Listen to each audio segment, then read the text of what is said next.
ചേട്ടന്റെ കഴിഞ്ഞ ദിവസത്തെ ഒരു റീല് കണ്ടായിരുന്നു. അതില് ധ്യാൻ ചേട്ടൻ തന്നെ ധ്യാൻ ചേട്ടനെ പടക്കം സ്റ്റാർ എന്നാണ് വിശേഷിപ്പിക്കുന്നത്. അല്ല, ആ റീലിന്റെ കൺസെപ്റ്റ് അതാണ്, ഒരു പടക്കം തോളിലിട്ടുകൊണ്ട് വരുന്നത്. മനസ്സിലാകുന്നത്. അപ്പൊ ഒരു പടത്തിനെ ശരിക്കും ഡീമോട്ടിവേറ്റ് ചെയ്യല്ലേ ചെയ്യുന്നത്. ഞങ്ങൾ എത്ര പ്രൊമോട്ട് ചെയ്യാലോ അപ്പൊ കേറും. നിങ്ങളോ? ഞങ്ങള് മീഡിയ ടീം. നിങ്ങൾ കാരണം എത്ര പടം എന്റെ ഓടി. അല്ല ചേട്ടാ ചേട്ടാ ചേട്ടാ ധ്യാൻ ചേട്ടാ പരിപാടി ഞാൻ ഈ പരിപാടി കുറച്ച് നേരം ഇവരെ കാണുന്നതാണ്. ചേട്ടനിപ്പോ നിങ്ങൾ കാരണം എന്റെ ഓടി ഒരു പടം പറഞ്ഞു എനിക്ക് പറഞ്ഞ എന്റെ കൊള്ളാവത്ത ഒരു പടം നിങ്ങൾ കാരണം നീ കാരണം ഓടിച്ചത്.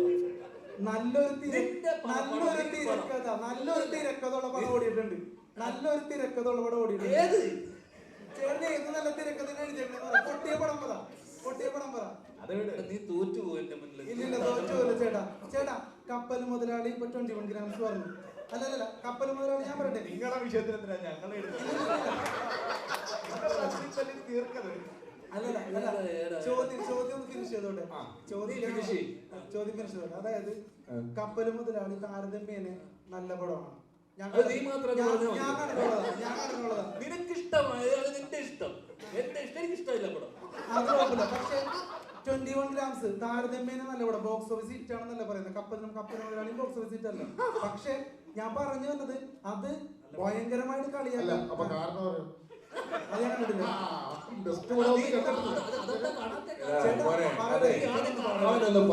ഒന്ന് പറയട്ടെ, ഞങ്ങളുടെ പോയിന്റ് ഒന്ന് കേക്ക്. എന്റെ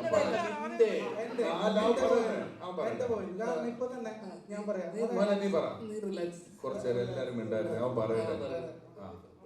അപ്പോ ഞാൻ പറഞ്ഞു വരുന്നത്, നല്ലൊരു തിരക്കഥയുള്ള സിനിമകളൊന്നും പൊട്ടിയിട്ടില്ല. പ്രൊമോഷൻ ഇല്ലാതെ തന്നെ ജയിച്ചിട്ടുണ്ട്. ഞങ്ങളിപ്പോ വരാത്ത പടങ്ങൾ ഒരുപാട് ജയിച്ച് ഞങ്ങൾ കണ്ടിട്ടുണ്ട്. മനസ്സിലാകുന്നുണ്ടോ? പിന്നെ എന്റെ ഒരു അഭിപ്രായം, മലയാള സിനിമയുടെ ഒരു പ്രേക്ഷകൻ എന്നുള്ള നിലയിൽ പറയാണ്, ഏറ്റവും വലിയ പ്രതിസന്ധി ഈ പറയുന്ന പോലെ ഒരു കണക്കില്ലാണ്ട് ചൂടപ്പം പോലെ ഇറങ്ങുന്ന സിനിമകളാണ്. അത് നിങ്ങൾ പ്രൊഡ്യൂസർമാര് ഫുൾ സ്ക്രിപ്റ്റ് വായിച്ചു നോക്കിയിട്ട് പടങ്ങൾ ഇനി മുതൽ സെലക്ട് ചെയ്യണം എന്നാണ് എന്റെ അഭിപ്രായം ആസ് എ പ്രേക്ഷകൻ. മനസ്സിലാവുന്നുണ്ടോ? അങ്ങനെയാണെങ്കിൽ പടത്തിന്റെ ഹിറ്റ് ആ ഒരു നിരക്കിലൊക്കെ ഒരുപാട് മാറ്റം വരും. അതല്ലാതെ നിങ്ങളുടെ ഇന്റൻഷൻ എന്താണ് ഇങ്ങനെയുള്ള കുറെ പടങ്ങൾ പ്രതീക്ഷ വെക്കേണ്ടതെന്നാണ്. ഞങ്ങളൊക്കെ ഒരു സിനിമാക്കാരനാവണമെങ്കിൽ തന്നെ ഒരുപാട് പ്രതീക്ഷയിലാണ്. ഇപ്പൊ പല മുതലാളി കഴിഞ്ഞു, എത്ര നായക വേഷം കിട്ടി രമേഷ് പിഷാരടി ചേട്ടന്, സൈഡ് റോളിലോട്ട് പോയില്ലേ. പക്ഷെ ചേട്ടന് എത്ര പടം പൊട്ടിയിട്ടും പടം കിട്ടുന്നുണ്ട്. നിനക്ക് ഇതിന്റെ പെറിഫറൽ ആയിട്ടുള്ള കാര്യങ്ങൾ മാത്രമേ അറിയുള്ളൂ. ഒരു പ്രൊഡ്യൂസറും ഒരു ഡയറക്ടറും ഒരിക്കലും എന്നെ വെച്ചിട്ട് എത്ര പടം പൊട്ടി, എന്നെ വെച്ചിട്ട് എന്തിനാ വീണ്ടും വീണ്ടും പടം എടുക്കുന്നത്? വേറെ ടോക്കാണ് പോണത്. പറയാൻ പറ്റില്ല.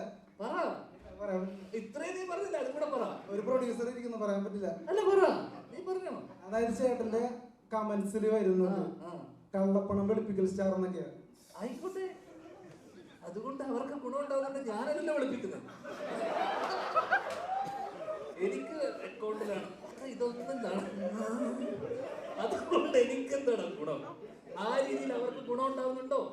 അപ്പൊ എന്റെ പടം ഏതാ നഷ്ടമായിട്ടുള്ളത്? എല്ലാരും വെളുപ്പിച്ചില്ലേ?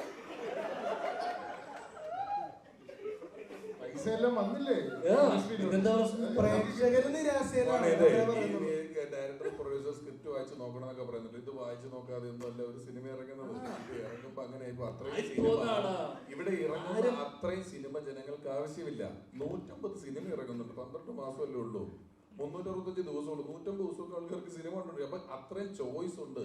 എല്ലാ സാധനവും ഇവിടെ ഒരുപാട് ഇറങ്ങുന്നുണ്ട്. ഇവിടെ ഇറങ്ങുന്ന ബിസ്ക്കറ്റും പേസ്റ്റും അരിയും മണ്ണെണ്ണയും കാറും എല്ലാം ഒരുപാട് ബ്രാൻഡുകളുടെ ഒരുപാടെണ്ണം ഇറങ്ങുന്നുണ്ട്. നമുക്ക് ആവശ്യമുള്ളത് മാത്രമേ നമ്മൾ എടുക്കുള്ളൂ. നീ വഴി കൂടെ നടന്നിട്ട് ഹോട്ടലുകളുണ്ട്. ഓരോ 2 മാസം ഇടവിട്ട് നീ ഹൈവേ വഴി യാത്ര ചെയ്ത ഹോട്ടൽ തുറക്കും, ഹോട്ടൽ കൂട്ടും, കട തുടങ്ങും. അതുപോലൊരു സംഭവം മാത്രമാണ് ഇവിടെ നടക്കുന്നത്. പലതും വരും, പലരും വീണ്ടും അത് ചെയ്യാൻ തീരുമാനിക്കും.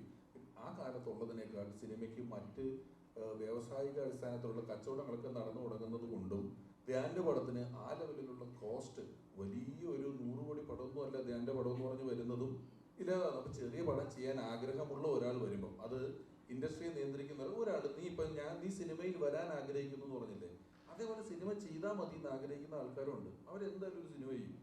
അവർ ചെയ്യാൻ സിനിമ വരുമ്പം അവർ നോക്കിയെടുക്കുമ്പോൾ അവർക്ക് വലിയ ആൾക്കാരുടെ പുറകെ പോകാനോ കിട്ടാനുള്ള സാധ്യതയില്ലെങ്കിൽ അവർക്കൊരു സിനിമ ചെയ്യണം എന്നുള്ളതൊരു ആഗ്രഹമാണ്. കിട്ടിയാൽ കിട്ടി, പോയാൽ പോട്ടെ. ലോട്ടറി എടുക്കുന്ന പോലെയാണ്. മുമ്പൊന്നും ആര് പറഞ്ഞിട്ടില്ല. ഞാനെപ്പോഴാണ് മുമ്പൊന്നും പറഞ്ഞിട്ടില്ല. ഞാനൊരു വീഡിയോ കാണിച്ചുതരാം. ഏത് ശ്രീകാന്ത് വെട്ടിയാര് അപ്ലോഡ് ചെയ്തിട്ടുണ്ട്. അതിൽ പടക്കൂട്ടുണ്ടാവണം. നാളെ എൻ്റെ ഒരു ഗുണ്ട് വരുന്നുണ്ടെന്നുള്ള രീതിയിൽ. അത് ഒരു മിനിറ്റ്, നിനക്ക് ഈ പ്രൊഡ്യൂസർമാർക്ക് ഇവിടെ ഇരിക്കുന്നവർക്കും ഇല്ലാത്ത വേദന എന്താണ് നിനക്ക് എനിക്ക് മനസ്സിലായത്? നിങ്ങൾ പ്രേക്ഷകർ നീ മാനിക്കുന്ന വെച്ചാൽ ഞാൻ എനിക്ക് ഇഷ്ടമുള്ള പോലെ ഞാൻ ജീവിക്കുക, എനിക്ക് ഇഷ്ടമുള്ള കാര്യം ഞാൻ ചെയ്തൂടെ? സാമൂഹ്യ പ്രതിബദ്ധതയില്ലാന്ന് പറഞ്ഞാൽ മനസ്സിലായി. അല്ല അതിനകത്ത് പൊട്ടുമെന്നല്ല പറയുന്നത്. മോനെ, പറയുന്നത് ആ റീലിനകത്ത് പറയുന്നത് എന്താ, ഈ പടക്കം പൊട്ടില്ല. അല്ല, ഇത് പൊട്ടിയാലും അത് ഒരുപാട് പേരെ സ്വപ്നം കുറച്ചുകൂടി സീരിയസ് ആയിട്ട് കണ്ടുകൂടെ, അതിനുള്ള ചോദ്യം. ഇവിടെ ഒരാളും ഒരു സിനിമ എടുത്തിട്ട് ഇത് കാണുന്ന പ്രേക്ഷകൻ പണ്ടാരം അടങ്ങണം, അവൻ കണ്ടിട്ട് വെറുക്കണം എന്ന് പറഞ്ഞിട്ടല്ല സിനിമ എടുക്കുന്നത്. എല്ലാവർക്കും ആ സിനിമ ആരെങ്കിലും ഒക്കെ ഒരാളുടെ പേഴ്സണൽ ഫേവറേറ്റ് ആയിരിക്കും. ഈ സിനിമ കണ്ട് കുറച്ച് ആൾക്കാരിലേക്ക് എത്തണം, അപ്പൊ ആ പടത്തെ പറ്റി നല്ല അഭിപ്രായം പറയണം. അല്ലെങ്കിൽ അല്ലാതെ ദൈവം ഇത് കണ്ട ആൾക്കാരെന്നെ ചീത്ത വിളിക്കണം എന്ന് പറഞ്ഞാൽ ആരും സിനിമ എടുക്കുന്നില്ലെന്നാണ് എനിക്ക് തോന്നുന്നത്. പിന്നെ ഞാൻ ഒരു മിനിറ്റ്, ഞാൻ എങ്ങനെ ജീവിതത്തിനെ കാണണം എന്ന് നീയാണോ എനിക്ക് പഠിപ്പിച്ചു തരാ? അല്ല, ഞാൻ സിനിമയെ എങ്ങനെയാണ് കാണേണ്ടത്, ഞാൻ ജീവിതത്തെ എങ്ങനെയാണ് കാണണം നീ എനിക്ക് പഠിപ്പിച്ചു തരണം. അല്ലല്ല, സിനിമയെ കുറിച്ച് നീ എന്റെ കാഴ്ചപ്പാടും ഞാൻ എങ്ങനെ സിനിമയെ അപ്രോച്ച് ചെയ്യുന്നുള്ളത് രണ്ടുണ്ട്. നീ എന്തിനാ എനിക്ക് പറഞ്ഞു തരുന്നത്? നീ കണ്ടൂടെ?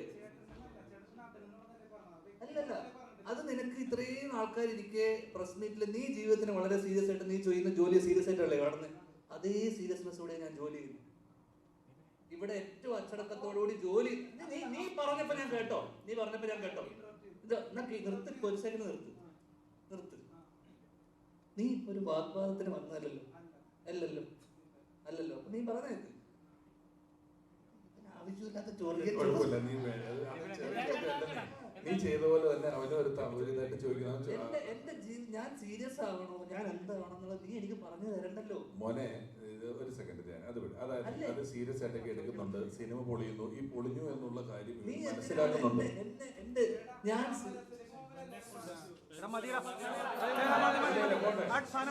മോനെ, സമരത്തിലേക്ക് പോണമെന്ന് ഞങ്ങളല്ല. നീ ഇപ്പോ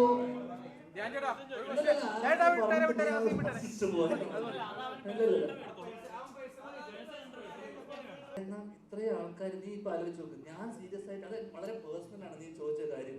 ഞാൻ ചോദിച്ച അത് നിനക്ക് എന്റെ അടുത്ത് ഈ ഒരു പടത്തിന് ഞാൻ പ്രൊമോട്ട് ചെയ്യാൻ നിൽക്കുന്ന ഒരു സ്ഥലത്ത് ഇത്രയും ആൾക്കാർ ഇരിക്കുന്ന സ്ഥലത്ത് ഒരു മിനിറ്റ് സഹോദരൻ.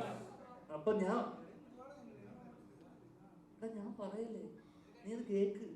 നീ ഒരു ചോദ്യം ചോദിച്ചില്ലേ, നിങ്ങൾക്ക് കുറച്ചുകൂടെ സീരിയസ് ആയി കണ്ടോ? അത് ഞാൻ മറുപടി പറഞ്ഞിട്ടെ.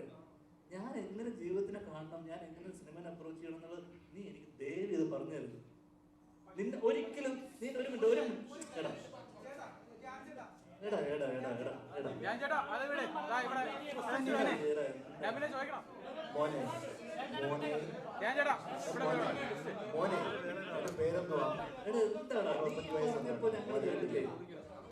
താഴെ എടുത്ത കമന്റ് വെച്ചിട്ടാണോ നീ പറയാ കള്ളപ്പടം പഠിപ്പിക്കുന്ന കാര്യം? നിനക്ക് എന്ത് അടിസ്ഥാനം ഉണ്ടായാലും പറയാം. എന്ത് പ്രൂഫ് ഉണ്ട് നീ പറയുന്നതിന്? അല്ല, നീ താഴെ യൂട്യൂബിൽ കമന്റ് ചെയ്ത ആൾക്കാരെയാണ് പറഞ്ഞിട്ടല്ലേ? നിനക്ക് എന്തെന്ന് അറിയാമോ ഇതിനെ കുറിച്ച്, സിനിമയെ കുറിച്ച്? അപ്പൊ മിണ്ടരുത്. വിഷയമില്ല. നമ്മളൊരു സ്ഥലത്ത് വരുമ്പോ ഞാൻ ഇവരെയൊക്കെ എത്ര കാലമായി കാണുന്നത് അറിയാമോ? അൺപ്ലസന്റ് ആയിട്ടുള്ള ഒഫെൻസീവ് ആയിട്ടുള്ള ചോദ്യങ്ങൾ ചോദിക്കുന്നത് നിർത്തുക.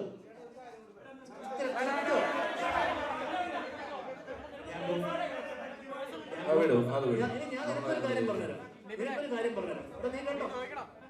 അല്ലല്ല, അവനൊരു കാര്യം പറഞ്ഞോട്ടെ. ഒരു കാര്യം നീ കേട്ടോ. എടാ, ഒരു കാര്യം നീ കേട്ടോ. അല്ല, അവനൊരു ഒരു കാര്യം പറയടാ മോനെ. എടാ, നീ അങ്ങോട്ട് അവനെ നിങ്ങൾ കോർണറിയല്ലേ? എടാ, എന്തുകൊണ്ടാണ് എനിക്ക് ഇത്ര സിനിമ എന്നറിയാമോ? ആൾക്കാരെ വെറുപ്പിക്കാതിരിക്കുക. വെറുപ്പിക്കുന്ന ചോദ്യങ്ങൾ സിനിമയിൽ വേണ്ടത് വെറുപ്പിക്കരുത്. ഇവിടെ വേണ്ടത് സ്ക്രിപ്റ്റ് പടം ചെയ്യുക, ഇതൊന്നുമല്ല. അച്ചടക്കം, മര്യാദ, എവിടെ എന്ത് സംസാരിക്കണമെന്നും വെറുപ്പിക്കാതിരിക്കുക. നീ ഇപ്പൊ ചെയ്തോണ്ടിരിക്കുന്ന നീ ഇത്രയും ആൾക്കാര് പറഞ്ഞിട്ട് നീ വെറുപ്പിച്ചു, എന്നെ വെറുപ്പിച്ചു. ഇത്രയും ആൾക്കാര് നിനക്ക് ഒരു വില ഞങ്ങളെടുത്തുണ്ടോ? ഒന്നുമില്ലല്ലോ. നീ ഇത്ര തവണ ഞാൻ മോനെ, കുഴപ്പമില്ല. ഇതിനെയും അതിന്റേതായ രസത്തിൽ തന്നെ എടുത്താൽ മതി മോനെ. കുഴപ്പമില്ല, ചോദിച്ചോ. മതി.